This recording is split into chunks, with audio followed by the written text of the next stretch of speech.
तपाईको नाम चाहिँ? नाम चाहिँ एमडी सैदुल। ओके, यहाँ के बसिन्छ हैन तपाईँ त? यो जुन चाहिँ ब्रिज बन्यो नि, यो ओभर ब्रिज बनेछ नि नयाँ, कति वर्ष लाग्यो बनिनु चाहिँ? 1 2 वर्ष 4 वर्ष 5 वर्ष कति वर्ष जस्तो लाग्यो? 5 वर्ष जस्तो लाग्यो नि। र यो बनिसकेको चाहिँ कति भयो? 2 वर्ष। 2 वर्ष भयो है? कति 1 वर्ष भयो भन्छ त? 2 वर्ष भयो। ल ठिकै छ, धन्यवाद ल तपाईँ। हेलो एभ्रिवान, गुड मर्निङ छ सबैजनालाई। आज म फेरि तपाईँहरूलाई यहाँ ओद्लाबाडीको चाहिँ नयाँ फ्लाइओभर देखाउनु गइरहेको छु। यहाँनिर हेर्नु होला, यो एरिया आउनुभयो भनेदेखि चाहिँ यो चेल खोलाको ब्रिजमा नयाँ फ्लाइओभर बनिएको हिजो अस्ति हो। यो बेसी पनि भएको छैन, 1 साल हो जस्तो भइरहेको छ। र यहाँबाट म तपाईँलाई त्यो नयाँ फ्लाइओभर बनेको चाहिँ जग्गाहरू देखाउनेवाला छु। यो सबभन्दा पहिला चाहिँ यहाँनिर चेल पुल हुने, चेल खोलाको यो पुलहरू यतापट्टि भयो रेलवे ब्रिज, र अहिले म यतापट्टि ब्रिजमा बसिरहेको छु। र यो तपाईँहरूलाई चाहिँ म आज यो फ्लाइओभर चाहिँ तपाईँहरूलाई देखाउनेवाला छु। यो ओद्लाबाडीको चाहिँ नयाँ ब्रिज बनेको जुन चाहिँ नयाँ बाटो बनिरहेको छ त्यो बाटोको बारेमा चाहिँ एक्सप्लोर गर्न गइरहेको छु। NH 31 यहाँबाट हेर्नुहोस्, गुवाहाटी 495 किलोमिटर। र गाइस अहिले चाहिँ म आइसकेको छु यतापट्टि ब्रिज, ओभर ब्रिजमा चढ्दैछु। यहाँबाट चाहिँ अब तपाईँले गुवाहाटी आसाम डाइरेक्ट मालबजार हुँदै यो NH 31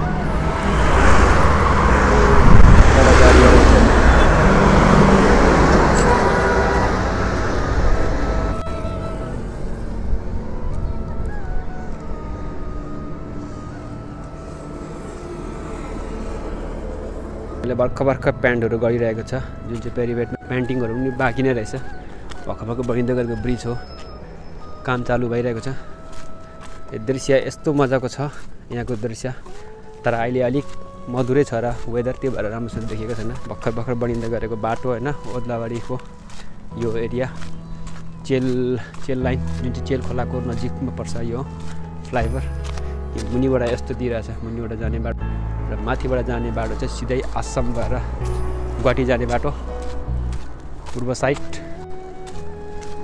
यतापट्टि ब्ल्याङ्क जमिनहरू छ, वेदरहरू।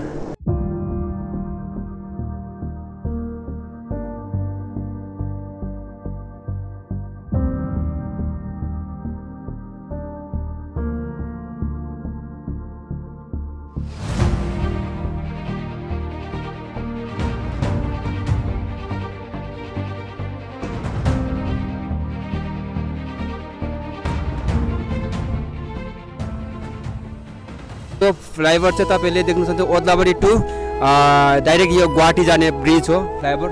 यहाँ देख्न सक्नुहुन्छ यतापट्टि यो भर्खर बनिरहेको छ होइन, र यो नयाँ रोड हो। यहाँ तपाईँले यहाँबाट हेर्नुभएदेखि चाहिँ यो मालबजारबाट कनेक्टेड भएर चाहिँ डाइरेक्ट ओद्लाबाडी कनेक्टेड भएको छ यो ब्रिज चाहिँ। तर अहिले फिलहाल चाहिँ यहाँनिर तपाईँले देख्न सक्नुहुन्छ भर्खर बनिरहेको छ। यहाँ कलर पेन्टिङ पनि भएको छ राम्रोसँगले।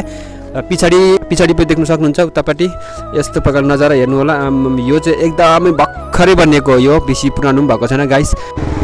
रोडदेखि मुनि चाहिँ यसरी बनिएको छ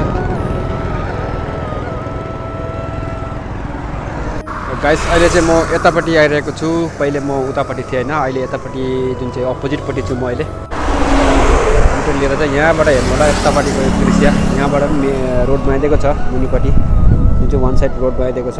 यतापट्टि ब्ल्याङ्क जमिन छ र यहाँबाट चाहिँ यस्तो मजाले चाहिँ घुमेर चाहिँ अब बनिएको छ यो जग्गा चाहिँ, यो रोड चाहिँ भनिदिउँ होइन, फ्लाइओभर नयाँ रोड। र यतापट्टि मालबजार जाने बाटो भयो जुन चाहिँ गुवाहाटी आसाम पूर्व साइड, र यतापट्टि चाहिँ जुन चाहिँ सिलगढी जाने भयो जो चाहिँ ओद्लाबाडी मार्केट भएर जाने।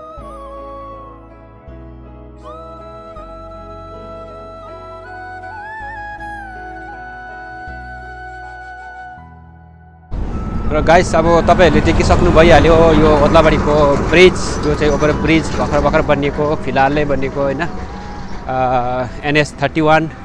र यतिमै मेरो भिडियोलाई गाइस यहाँनिर म सीमित गर्न चाहन्छु। र मेरो भिडियोलाई मन परिदिनुहुन्छ भने लाइक गरिदिनु होला, एउटा कमेन्ट्स पनि गरिदिनुहोस्। जो पनि यो जग्गामा अलरेडी आइसकेको हुनुहुन्छ भनेदेखि भनिदिनु होला, र कहाँबाट हेर्नुहुँदैछ त्यो पनि भनिदिनु होला। अगर जो पनि मेरो पेजलाई अहिलेसम्म फलो गर्नुभएको छैन भने प्लिज मेरो पेजलाई पनि फलो गरिदिनुहोस्। र thank you so much for watching my video and okay guys, bye bye and take care.